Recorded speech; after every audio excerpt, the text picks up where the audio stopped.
Clint Eastwood is making some very interesting directing choices these days. He directed a movie last year called 1517 to Paris. This is about the terrorist attack that happened in 2015 where a gunman got on a train hell-bent on killing lots of folks, and he was stopped by three Americans who thrust themselves in front of harm's way and took him down. And what Clint Eastwood has done with this movie is he cast the three people that were actually on the train that actually did this in 2015, and that's just a crazy idea, and some of it works, some of it doesn't. What?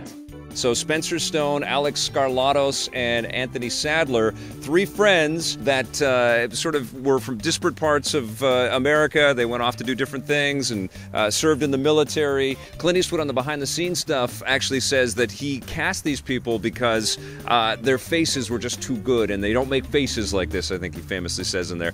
And so he cast these guys, surprised his production team, because they were already full-on into the casting process. They had people kind of picked out for these roles, and he said, let's cast the people that actually did this thing, and then we'll put some of the people that got affected by the terrorist attack on the train, we'll put them in the movie too. Are you serious? Try as they might, these fantastic individuals are just not fantastic actors. I'm starving. Maybe it's like you're saying, like life's kind of catapulting you towards something. Right now it's catapulting me towards some hangover food. They're self-conscious, and you can kind of see it. And the kid actors in this movie aren't fantastic either.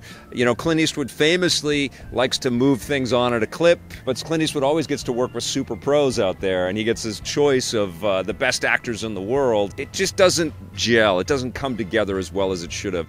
The Blu-ray's a little slight. Warner Brothers sent this out to me to review, and it was surprising to me. It has like this generic kind of, menu thing, and there's just like 2 5 or 10 minute little behind the scenes videos, and that's it. There's nothing there. You're just like no roundtable conversation, no sort of like where are they now. Like, this would be ripe for a really full-length feature documentary on the making of this thing and where these people are right now. And I looked up Spencer Stone and his buddies up on Twitter, and I just saw tweets that the repercussions of their deeds and the effect of being a part of this Hollywood movie has led them to some really incredible parts of their lives. And I think it would have been interesting to have a documentary crew kind of follow these guys along. We do get a couple of glimpses into the people that were on the train, and we get their interviews sort of after the fact, after the movie has been produced and all that. And we realize that Clint Eastwood shot on the actual train, and he went to these locations, and the train couldn't stop because it was on a schedule, so